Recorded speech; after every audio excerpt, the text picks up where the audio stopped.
I still remember the exact moment when Marcus Aldridge pointed at me across the deck of his yacht and told security to remove me. The sun was setting over the Miami coastline, casting everything in gold, and I was standing there with Daniel's hand still warm in mine, frozen in disbelief as two men in black suits started walking toward us. What I didn't know then was that this humiliation, this public rejection, would become the catalyst for everything that followed. That night forced me to choose between the life I'd carefully built and the truth I'd been hiding for 34 years. And when I finally made that call to the police, trembling with anger and shame, I had no idea I was about to dismantle not just Marcus Aldridge's carefully constructed image, but my own. 6 months before that night, I was living what most people would call a successful life. I was 34 years old, working as a senior account manager at a prestigious marketing firm in Miami. I had a girlfriend named Rebecca, a beautiful woman I'd been with for 2 years. We talked about marriage sometimes, in that vague way people do when they're comfortable, but not quite ready. My parents loved her. My friends thought we were the perfect couple. I thought I was happy, or at least I thought I knew what happiness was supposed to look like. I lived in a decent apartment in Brickell, drove a leased BMW, wore tailored suits to work, and spent my weekends playing tennis at the club or having brunch with Rebecca and her friends. I had built exactly the kind of life my father had always wanted for me, the kind of life that looked good from the outside, the kind that made sense. I met Marcus Aldridge through work. His company, Aldridge Industries, was one of our biggest potential clients, and my boss assigned me to the account. Marcus was 49 years old, a self-made billionaire who'd built his fortune in real estate and tech investments. He had that particular kind of confidence that comes from never having to worry about money, the kind that makes a room rearrange itself around you when you walk in. He was tall, maybe 6'3", with silver hair he kept perfectly styled and sharp blue eyes that seemed to calculate the value of everything they looked at. He wore custom suits that probably cost more than my monthly rent, and he had a presence that was both magnetic and slightly intimidating. Our first meeting was in his downtown office, all glass and chrome and views of Biscayne Bay. He sat behind a desk the size of a small car and barely looked at me while I presented our proposal. When I finished, he was silent for what felt like an hour but was probably 30 seconds. Then he looked up and said, "You're better than the others they've sent me. Let's work together." Over the next few months, I spent a lot of time with Marcus. We had meetings at his office, lunches at expensive restaurants where the waiters knew his name, drinks at exclusive clubs where you needed connections just to get past the door. He was demanding, sometimes harsh, but he also had moments of unexpected warmth. He'd ask about my life, seem genuinely interested in my opinions, make jokes that caught me off guard. I told myself it was just good client relations, that this was how business worked at this level. Rebecca started complaining that I was spending too much time on the Aldridge account, that I was always checking my phone, always available when Marcus called. I told her it was important for my career, that this could lead to a promotion, that she needed to understand. But the truth I couldn't admit even to myself, was that I looked forward to those meetings in a way that had nothing to do with business. I started noticing things about Marcus that I had no business noticing. The way his voice got quieter when he was really concentrating on something. The scar on his left hand that he said came from a sailing accident when he was younger. How he always ordered his coffee black with 1 sugar, never 2. The way he rolled up his sleeves when he was working late, revealing forearms that were surprisingly muscular for a man who spent most of his time in boardrooms. I found myself watching him when he wasn't looking, studying the line of his jaw, the way his hands moved when he talked. And then I'd catch myself and feel a wave of something I didn't want to name, something between shame and confusion. I'd go home to Rebecca and try to be present, try to be the boyfriend she deserved, but my mind would wander. I'd be kissing her and thinking about the way Marcus had smiled at something I said earlier that day. I'd be in bed with her and realize I was somewhere else entirely. The shift happened gradually, then all at once. Marcus started inviting me to things that weren't strictly business. A gallery opening where we were the only ones not wearing black. A private screening of a film that wouldn't be released for months.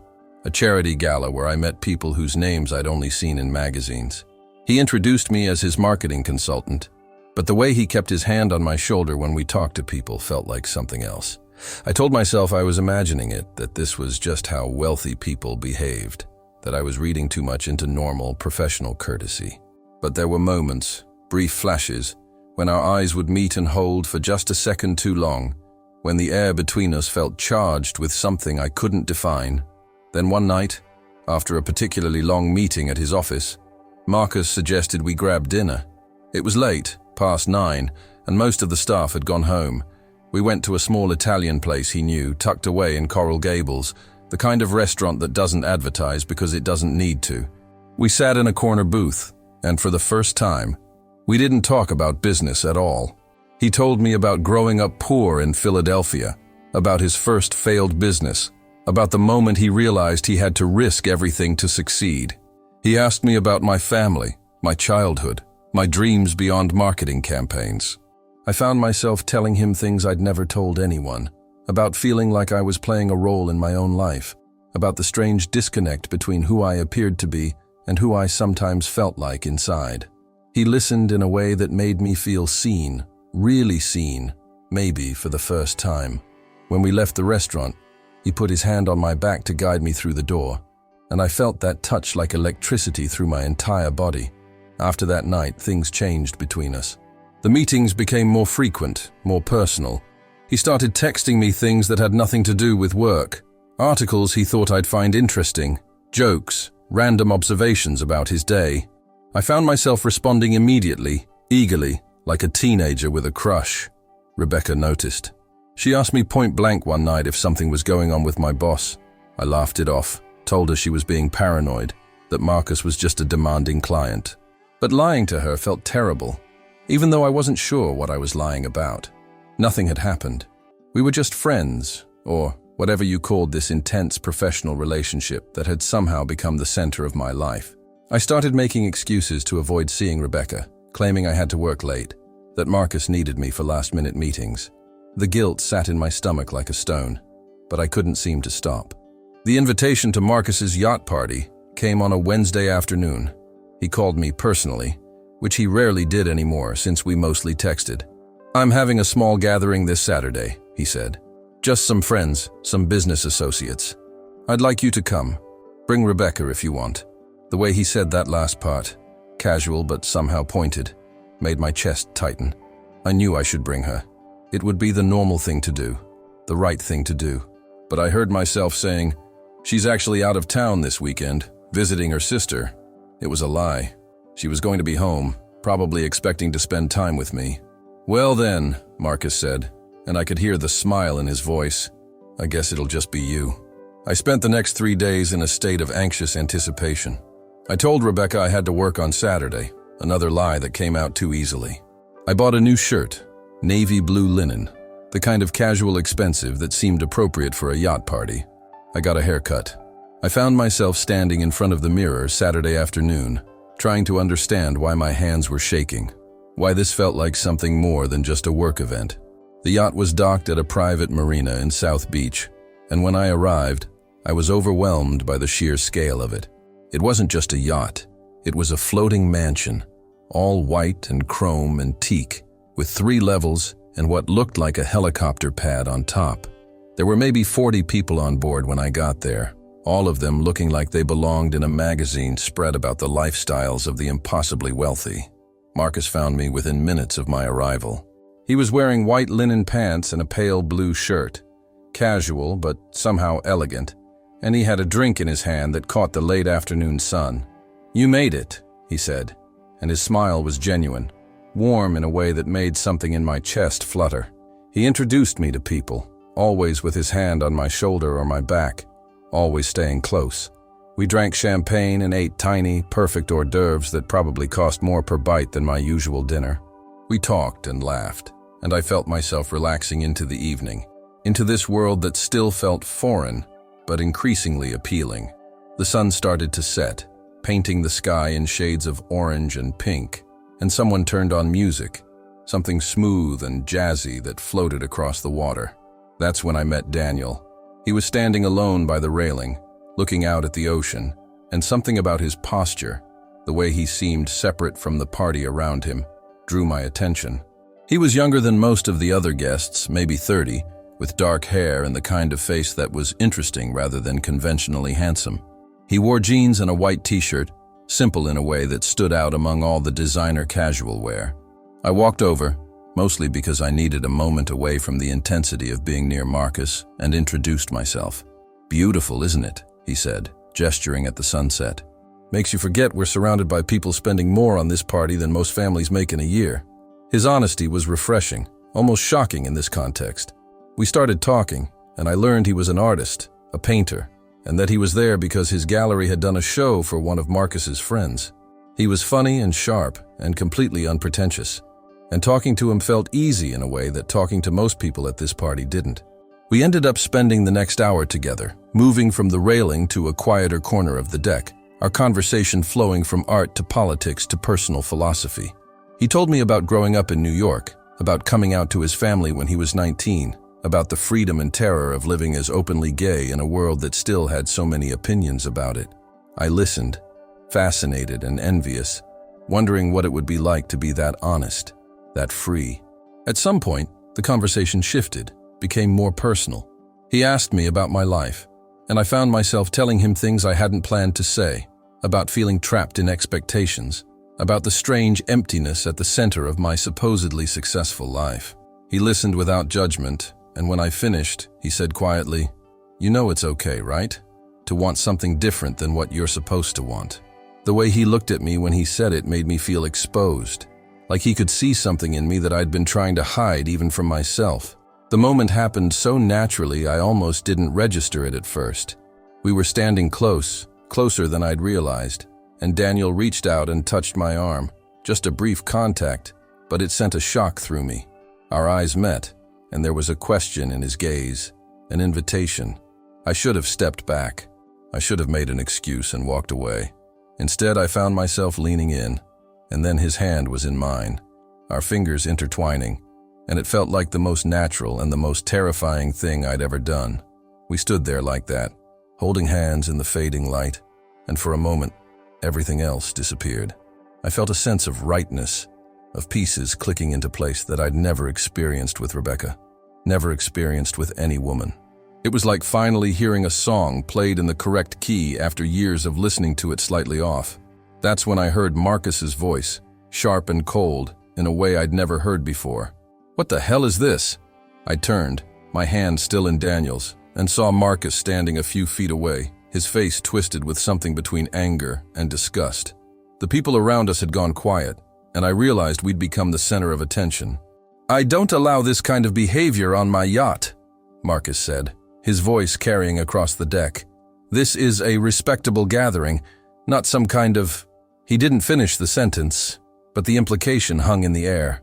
I felt Daniel's hand tighten around mine, and I saw 2 security guards moving toward us. The humiliation was instant and overwhelming. All those months of meetings, of what I'd thought was friendship or something more, collapsed into this moment of rejection. Marcus, who'd made me feel seen and valued, was now looking at me like I was something dirty, something to be removed.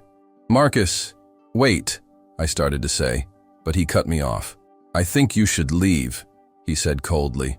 "Both of you." The security guards were next to us now, and one of them reached for my arm. That's when something inside me snapped. All the years of hiding, of pretending, of molding myself into what other people wanted, crystallized into a single point of rage. "Don't touch me," I said, pulling away. "You can't just throw people off your yacht because you don't like who they're holding hands with." Marcus's face darkened. "This is my property, and I can do whatever I want. Now leave, or I'll have you forcibly removed." People were staring, some with pity, some with that particular kind of fascination people have for public humiliation. Daniel squeezed my hand. "It's okay," he said quietly. "Let's just go." But I couldn't. Something in me refused to walk away quietly, to accept this treatment, to let Marcus or anyone else make me feel ashamed for a moment of honest human connection. I pulled out my phone with my free hand, still holding onto Daniel with the other, and dialed 911. My hands were shaking, but my voice was steady when the operator answered. "I need to report a situation," I said. "I'm being illegally detained and threatened on a yacht at the South Beach Marina." Marcus's eyes widened. "What are you doing?" he demanded. "Calling the police," I said, loud enough for everyone around us to hear. "Because you can't discriminate against people based on their sexuality, not even on your private yacht. Not when it's docked in a public marina and you've invited guests. And you definitely can't have your security threaten people for holding hands." I didn't actually know if I was right about the legal details, but I was angry enough not to care. The operator was asking me questions, and I was answering them, giving the address, describing the situation, while Marcus stood there looking like he'd been slapped. The party had completely stopped now. Everyone was watching, phones out, probably recording. I could see Marcus calculating, his business mind working through the implications of this becoming public, of videos of him throwing gay men off his yacht spreading across social media. His expression shifted from anger to something more controlled, more careful. "There's been a misunderstanding," he said, his voice suddenly smoother. "No one is being forced to leave. I simply asked these gentlemen to be more discreet."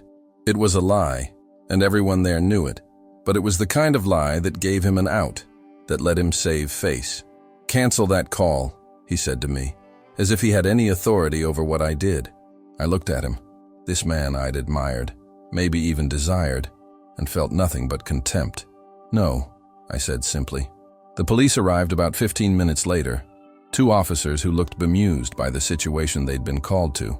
By that point, Marcus had retreated into damage control mode, all charm and reasonableness, explaining that there had been a simple disagreement, that his guests were of course free to leave whenever they wanted.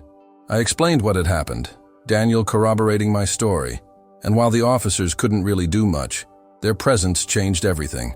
Marcus couldn't throw us off now, not with witnesses and potential legal complications, but the party was effectively over. People started making excuses to leave, and within an hour, the yacht was nearly empty. Daniel and I left together, walking down the dock in silence, still holding hands, because now it felt like the only thing that made sense. We ended up at a 24-hour diner in South Beach, sitting in a booth under fluorescent lights that were harsh after the soft glow of the yacht. We ordered coffee and pie, and for a while we just sat there, processing what had happened. "I'm sorry," I finally said. "You got dragged into my mess." Daniel shook his head. "That wasn't your mess. That was his bigotry and your courage." Courage. The word felt strange applied to me. I'd always thought of myself as someone who played it safe, who avoided conflict, who went along to get along. But something had changed on that yacht. Some line had been crossed that I couldn't uncross. "I have a girlfriend," I said suddenly, the words tumbling out. "I've been lying to her for months, maybe longer. I've been lying to everyone, including myself." Daniel reached across the table and took my hand again. "So stop lying," he said simply. The next morning, I woke up in my apartment with a sense of clarity that was almost painful. My phone was full of messages, Rebecca asking where I'd been, saying she'd tried to call. My boss, forwarding me an email from Marcus's company canceling their contract with our firm, effective immediately. Friends who'd seen videos of the yacht incident online, asking if I was okay, if that was really me. I ignored all of them and drove to Rebecca's apartment. She opened the door in her pajamas, her face lighting up when she saw me, then falling as she registered my expression. "We need to talk," I said, and we sat on her couch, and I told her everything. About Marcus, about Daniel, about the years I'd spent trying to be someone I wasn't. She cried, and I cried, and she asked me questions I didn't have good answers to. "Did you ever love me?" she asked. "I thought I did," I said honestly. "I wanted to, but I don't think I knew what love was supposed to feel like." She asked me to leave, and I did, and I drove around Miami for hours, just driving with no destination, trying to understand what I'd done, what I was doing. I'd lost my biggest client, probably damaged my career, ended a 2-year relationship, and publicly outed myself to everyone who mattered in my life. By any reasonable measure, I'd destroyed everything I'd built. But sitting in my car, watching the sun set over the water for the second night in a row, I felt something I hadn't felt in years. I felt real. I felt like myself, whoever that was. My phone rang. It was Daniel. "Hey," he said. "I just wanted to check on you, make sure you're okay." We talked for an hour, parked by the beach, and when we hung up, I realized I was smiling. The fallout took weeks to fully unfold. Marcus tried to spin the story, claiming I'd been unprofessional, that the incident had nothing to do with sexuality and everything to do with inappropriate behavior. But the videos told a different story, and public opinion wasn't on his side. Several business partners distanced themselves from him, and there were calls for investigations into his company's hiring and treatment practices. I became briefly infamous, the guy who'd called the cops on a billionaire's yacht party, and while some people praised me, others called me an attention seeker, a troublemaker. My firm let me go, citing the loss of the Aldridge account and the negative publicity. My parents called, confused and hurt, asking why I hadn't told them, asking if this was really who I was. I didn't have a good answer except, yes, this was who I'd always been. I just hadn't known how to say it. I moved in with a friend temporarily, trying to figure out my next steps. Daniel and I started seeing each other, carefully at first, both of us aware of the complicated circumstances of how we'd met. He showed me his art, took me to galleries and shows, introduced me to his friends who were artists and musicians and people who lived outside the corporate world I'd inhabited. It was strange and sometimes uncomfortable, learning to exist in this new context, learning to be honest about who I was attracted to, who I wanted to be with. I had moments of doubt, moments where I wondered if I'd made a terrible mistake, if I should have just kept quiet, kept pretending, kept the life I'd had. But then I'd remember standing on that yacht, holding Daniel's hand, feeling for the first time like I wasn't performing, and I knew I couldn't go back. I started seeing a therapist, working through years of denial and self-deception. She helped me understand that I hadn't suddenly become gay, that this part of me had always existed, buried under layers of expectation and fear. She helped me see that coming out wasn't something that happened once. It was something you did over and over, in different contexts, with different people, for the rest of your life. I came out to my parents in a long, difficult conversation where they asked questions I couldn't always answer, where they grieved the future they'd imagined for me, where they struggled to reconcile this new information with the son they thought they knew. It wasn't easy, and it wasn't quick, but slowly they started to come around. Started to try to understand. I got a new job at a smaller firm that didn't care about my personal life as long as I did good work. I moved into my own place, a modest apartment that felt more like home than anywhere I'd lived before.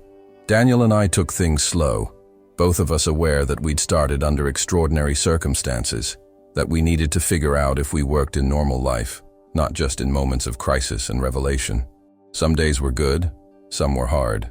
I had to learn how to be in a relationship with a man, how to navigate a world that still had opinions about who I held hands with in public. I had to learn how to be honest, how to stop automatically editing myself, how to let people see me as I actually was. 6 months after that night on the yacht, I ran into Marcus at a restaurant downtown. I was with Daniel, and we were laughing about something, and I looked up and there he was, sitting alone at the bar, looking older and somehow smaller than I remembered. Our eyes met, and for a moment I saw something in his face, something that might have been regret or recognition or maybe just discomfort. He nodded slightly, and I nodded back, and that was it. No confrontation, no dramatic closure, just two people acknowledging each other and moving on. Later, Daniel asked me if I was okay, and I realized I was. Marcus didn't have power over me anymore. That night, the humiliation, the rejection, it had been the push I needed to stop living a half-life, to stop being afraid of my own truth. I think about that night often, about the moment when I dialed 911 with shaking hands, about the choice I made to stand my ground instead of quietly disappearing. I think about all the years I spent trying to be what other people wanted, trying to fit into a shape that was never quite right. I think about Rebecca, and I hope she's found someone who can love her the way she deserves, the way I couldn't. I think about my parents, still adjusting but trying, and I'm grateful for their effort, even when it's imperfect. And I think about Daniel, who I'm still learning to know, who I'm still learning to be with, who showed me that it's possible to be honest and survive it. My truth set me free, even though freedom turned out to be more complicated and less comfortable than I'd imagined. I'm still figuring out who I am, still learning how to live authentically in a world that has a lot of opinions about authenticity. But I'm not pretending anymore. I'm not hiding. And when I hold someone's hand now, I don't look around to see who's watching. Don't calculate the social cost. Don't prepare an explanation. I just hold on. Maybe you know this feeling too. This sense of finally breathing after years of holding your breath. Maybe you've never told anyone. If this story touched you, leave a like. Subscribe if you want to hear more stories like mine. And if you want, tell me in the comments where you're listening from, or just write "My truth set me free." You're not alone. Authenticity is the way. Even when it costs everything you thought you wanted. Even when it means starting over. Even when it means standing on a yacht and calling the police because you refuse to be ashamed anymore. You're not alone.